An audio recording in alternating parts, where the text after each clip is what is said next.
Welcome back. This is Mr. Hatton again. We're working with Microsoft Word and working with managing text flow. In the previous video, we looked at page breaks, section breaks, some of the different options we have. But most of it we worked from the page setup group. We looked at margins, orientation, and paper size. And so we're going to continue working with the same document we were working before, the Life and Adventures of Robinson Crusoe by Daniel Defoe. Just for a section of text to work with, you could use any document and practice these same things.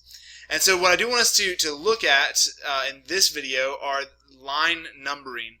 And so what we can see with line numbering, right now the default, there is no line numbering that's done within Microsoft Word, but we can easily turn that on. It can be very useful, especially in longer documents or if you are working with a document, especially if you have two people that might be using the same document and you need to show them a specific section or draw their attention to it. And so what we can do, we have the same section breaks and page breaks set up from the previous video. So if you didn't watch that one, just know that we do have section breaks set up, and so that may cause some things to be a little bit different. But what we can do with line numbering, first of all, I'm going to click in this first section, and then go to the line numbering drop down in the page setup group in the layout tab. And so under line numbering, you'll see that the default that's set up is to none, and so there is no line numbering. I can turn that on to continuous, and when we do that, we see that it added the numbers to each one of the lines. And you'll see that if we scroll down, because we have our different sections set up, there's actually not numbering going on through the rest of the document, but there is the numbering in this first section. So some other options that we could have, we could go through and we could number different sections if we wanted to. And so if I came down into this second section and added line numbers again, you see that it continued, because that was the setting that we chose, and added those to those sections. As with most things within Microsoft Word, if we want more details and more options, if we go to the dialog box launcher on the page setup group, we can actually get a little bit more detailed, though, with the way that we can set our line numbers and really a lot of the options that we've worked with so far. So you can see that it just opened up the dialog box launcher, and we're actually already on the layout tab. If you had been working in margins, it may open up to one of these other tabs. Just make sure if you want to set line numbering, you're on the layout tab. And then we have some options here to where we can apply it to this section, to this point forward, or to the whole document. And so what we're going to do now is we're actually going to add it to the whole document, and then we're going to tell it that we want to add line numbers. Then it's going to give us some options that we can choose. I'm going to select to add the line numbering, and then we can pick how we want it to set up. We can tell that we want it to restart each page, and so that way we would start over at 1 again at each page. And let's actually look at that one. We'll just click OK, then OK. And now if you see when we go through at each page, it gives us a different page number on the side, but then it starts with number 1 each time. We could go back into our dialog box launcher again and look at some of the other options. We're going to launch the page setup dialog box launcher, select whole document, and then now go to our line numbers. And we could restart in each section, or what we're going to do for this one is we're going to set it to continuous. You could have the numbers start at different numbers if there was a reason that you wanted to, or have it count by different numbers. We're going to leave it at 1 and leave the default settings, but just know that you can change those as well. We'll click OK, click OK here. And then now we have one continuous set of line numbering going through the entire document.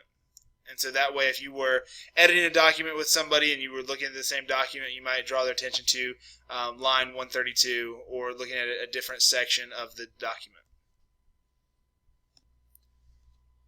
Another thing that I want us to keep in mind when we are thinking about managing the text flow is what are called widows and orphans in the way that we're setting up the page.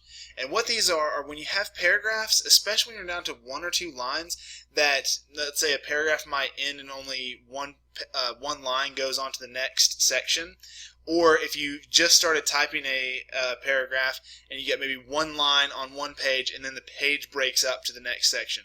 And so one thing I do want you to see is that if we go to our paragraphs, so we're moving out of our page setup group and into our paragraph group, but if we open up this dialog box launcher, you'll see that actually in this version of Word, there's actually a widow and orphan control. So it actually will space your document out for you and move things to the next line. So sometimes when you're typing, you may see that when you're starting a new paragraph, if you're at the bottom, it may automatically move your paragraph down to the next page, or it might actually keep some of that text up, and so you'll see that it does that automatically. We could turn this off if we wanted to do everything manually, and sometimes you may need to fine-tune the way you want a document to look, but there is a widow and orphan control that the default should be to have that turned on. But then what I want us to see is that we can also decide where we want to keep lines together and where we want to keep something with the next section. And so this would be important when we're thinking about how do we want our text to show up? Is it very important for a paragraph to stay together? Are you emphasizing a key point or maybe even a chart that might be with it? That's not going to make as much sense if we move that on to the next page. And so it might leave some extra white space at the bottom of the page. But if you want to, we do have a couple options to keep our lines together. And so just a quick reminder where we are. I'm going to click cancel to back out of there. We were in the paragraph group in the dialog box launcher. And so what I'm going to do is select a group of text. And I'm going to look to find a group of text in this section that I just grabbed. We see it's not horrible where we've got at least 3 lines onto one page, but I've selected a group of text just by clicking and highlighting this paragraph. So let's say we wanted these to stay together. That we really felt like these two this paragraph needed to be on one page and needed to be seen together. We just highlight it, go back to that paragraph dialog box launcher, and we're going to select keep lines together. And so then we'll click OK, and then what happens is that it has now moved those lines down to the next page. We were almost at the end of the document as well. There's extra spaces here. And so if we go back up to the page before, we do see that the consequence of keeping the lines together is that you'll end up with a lot of blank space or a lot of white space on the page before it, which can be kind of detrimental to what you're trying to do. But if you have a real reason that you want to keep those lines of text together, it wasn't a page break or a section break, but we selected this paragraph and then we told it to keep those lines together.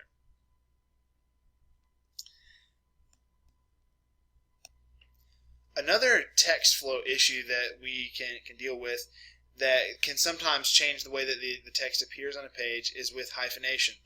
The default, again, meaning the automatic it's going to be set to without you having to change anything, is that it's probably going to have hyphenation turned off, meaning that we can see we get these sections at the end to where if it doesn't have enough room to add a word on one line, it just goes ahead and moves that whole word down to the next line. If we go to our hyphenation drop-down menu, and then if we say automatic, what you can see that happened all throughout the document is it actually changed our lines just a little bit as things moved up. When there was a section here, so like it moved, in this case, the word attending, I just added the ing down to the next line. And so it kind of breaks it up. Unless there is a real reason to use hyphenations, I usually advise against using those unless you're trying to fit it into a certain space or you got a formatting issue, just because it does make it harder to read. That when people are going, they have to go through and make sure they're following one word to the next. And usually the advantages are not as great as the disadvantages, and so usually you would be better off leaving it without hyphenations. But we can turn that on. You could also turn it on in specific sections. So I'm going to set it back to none. It's going to go back to the way that it was. Then we do have the option to set manual hyphenations. So like if we select a word, and then it will actually go through each word. You can pick where you want it to be hyphenated. It's usually going to pick it within the syllables, but if you want to change something in the way that that's set, we can change that as well for each individual word. I'm going to click cancel, but we could make that change, and it was doing that based on where that had the insertion point. And the last text flow issue that we're going to work with is with columns. And so what this would be, it wouldn't make sense if you were doing it for a story like we've got, but we're just going to use this text that we have here. But if we wanted to break up our text into separate columns, and so what we could do for that, there are several options. We could grab these couple paragraphs right here, and if we wanted to add these to where they're going to be in columns, meaning side-by-side blocks of text, we could go down, select this drop-down option, and you can see that it gives us automatic options that we can use. We can put it in 2 columns, 3 even columns. We can have, the diagram shows you a little bit, but a larger left or a larger right column if we wanted to. We also have some custom options, but let's look at what 2 columns would do. And so you can see that it has moved extra lines, so line 63 then carries over to where we would now have the additional lines picking up.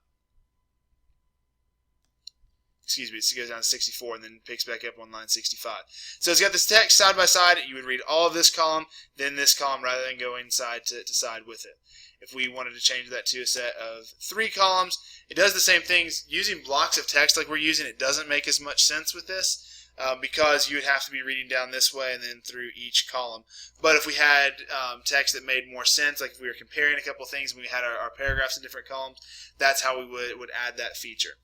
This also takes us back to now, if we actually remember back to the last video and thinking about the types of breaks, there's actually one called a column break. And so rather than having to wait for them to be even, if we wanted this next paragraph to start on its own column section, we could click where we want the break to happen, go to our breaks, and then go to a column break, and you'll see that now it moved that section up to the next one. So now they're no longer even columns, they're broken up because we told it where we wanted the column to break.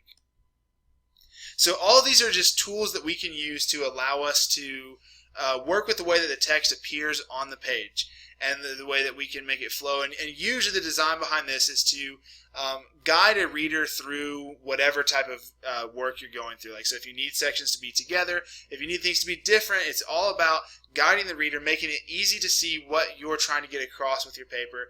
And sometimes the way that we format it and the way that our page is set up can really be a big advantage or disadvantage to your readers. So use these tips to help you write and create better documents that guide the reader's eye from one section to the next and break it up where it needs to be.